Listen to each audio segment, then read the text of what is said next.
নমস্কাৰ সকলোকে চিন্ময় ইউটিউব চেনেললৈ সকলোকে স্বাগতম জনাইছোঁ। পোনপ্ৰথমে তোমালোকক কৈ লওঁ বুলি ভাবিছোঁ যে মই যিবোৰ ভিডিঅ' বনাওঁ মই সকলোবোৰ অভিজ্ঞতাৰ্থে বনাওঁ, মই আনক দেখি শুনি নবনাওঁ। মই যিহেতু মেট্ৰিক পাছ কৰি আহিছোঁ, 12 পাছ কৰি আহিছোঁ, সেই হেতুকে মই যিবোৰ ষ্টেপ পাৰ কৰি আহিছোঁ সেইবোৰৰ বিষয়ে মই ভিডিঅ' বনাওঁ। মই জোখতকৈ ওপৰলৈ নাযাওঁ বাৰু। আজি ক'বলৈ গৈ আছোঁ স্কুটি তোমালোকে কেতিয়া পাবা। যিসকল ছাত্ৰ ছাত্ৰীয়ে 12 পাছ কৰিছে লগতে 80% পাইছে, হয়তো গমেই পাইছে মেৰিট লিষ্টটো অলৰেডি ওলাই গ'ল 80% পোৱা, আৰু গমেই পোৱা এইবাৰ 80 হৈ গ'ল। আগতে ল'ৰাখিনিৰ কাৰণে 75, ছোৱালীখিনিৰ কাৰণে আছিলে 60, আৰু এতিয়াতো সকলো সমান হৈ গ'ল।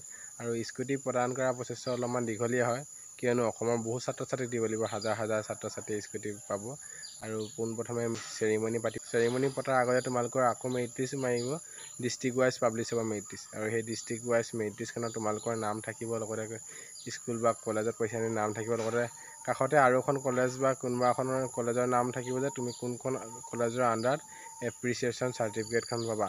ডক্টৰ বাণীকান্ত কাকতীয়া, মই দেখাই দিছোঁ, দেখিছা নহয়।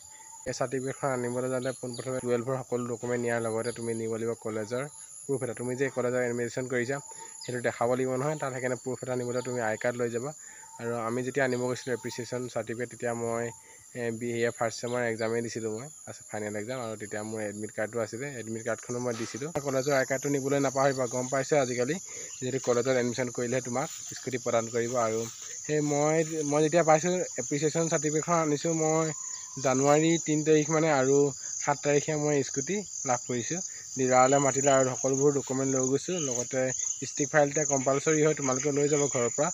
ষ্টিক ফাইলটোত সকলোবোৰ ডকুমেণ্ট ভৰাই জমা দিবা, আৰু তাৰ পৰা এখন তোমাক কাগজ দিব, তাৰমানে এখন ফৰ্ম দিব, তাৰ পৰা এখন ফৰ্ম দিব, আৰু ফৰ্মখনত তুমি ছিগনেচাৰ কৰিব লাগিব, আৰু জমা দিয়াৰ পাছতে তোমাক স্কুটিখন প্ৰদান কৰিব।